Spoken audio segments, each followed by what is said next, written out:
have a choice because you're a massive tennis fan, and obviously we're all desperate for Such a Emma great to do story, brilliantly. Yep. So weren't we told this morning it's like 1:15 tomorrow morning? Very early hours of tomorrow morning. So you need to kind of think: is are hard. you gonna? That is really think you might hard, watch and it? it's the opportunity to be in the semi-finals. It's extraordinary. You haven't isn't it? answered the question. Wow. Well, look, we'll talk about it this morning, and we'll see. We'll see.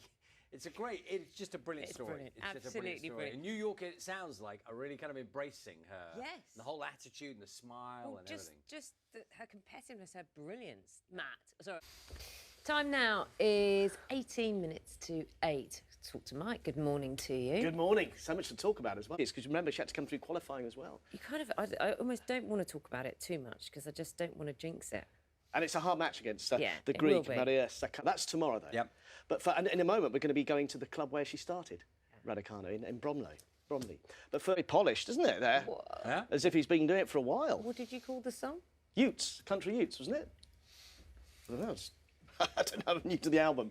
But I remember in Athens, 2004, he's always had it in it. He's just, he's one of those Multi-talented. people you just know you can turn his hand to anything, Yeah, doesn't he? not He's just just sport. no fear about anything. Yeah, talking of no fear, Emma Raducanu, 18 years Absolutely. old.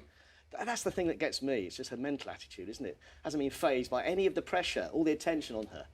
And, you know, we can go to where it all began, can't we? Because Matt Graveling is at Bromley Tennis Club, where... 9 minutes past 8. Time to talk to Matt. It all went swimmingly, didn't Honestly, we're going to get a series after this. So, Jeanette, keep social distancing with...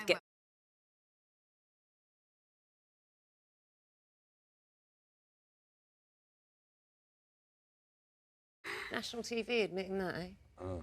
8:32 is the time now. So a bit later this morning, we'll get the latest figures on the number of people still on the government's furlough scheme. The job protection measure is due to end at the end of this month. Of course, many will be concerned about that. And that's what Ben's taking a look at for us this morning in central Manchester. Ben, morning to you.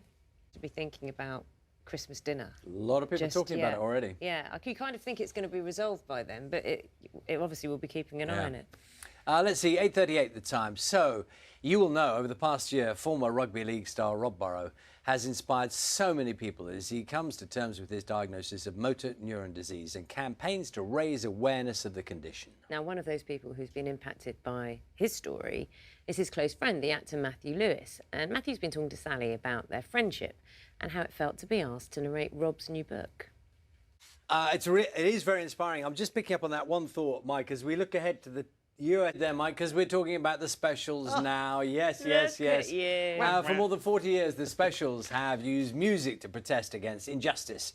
They feel that some of that music is as relevant today as it ever was. They're back with a new tour and a new album on which they perform some of their favourite protest songs of the last century. Here's a reminder. The Specials' new album is Protest Songs 1924 to 2012, and it's out on October the 1st. You're watching BBC Breakfast. Time now is 8:59.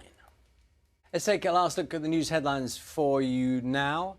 It's Thursday, the 9th of September. Our main story this morning, boats carrying migrants across the Channel from France could be turned back at sea. These are new tactics authorised by the Home Secretary, Priti Patel. Now, the move is set to be opposed by the French authorities, who describe the technique as dangerous and a breach of maritime law. Let's speak to our correspondent, Nick.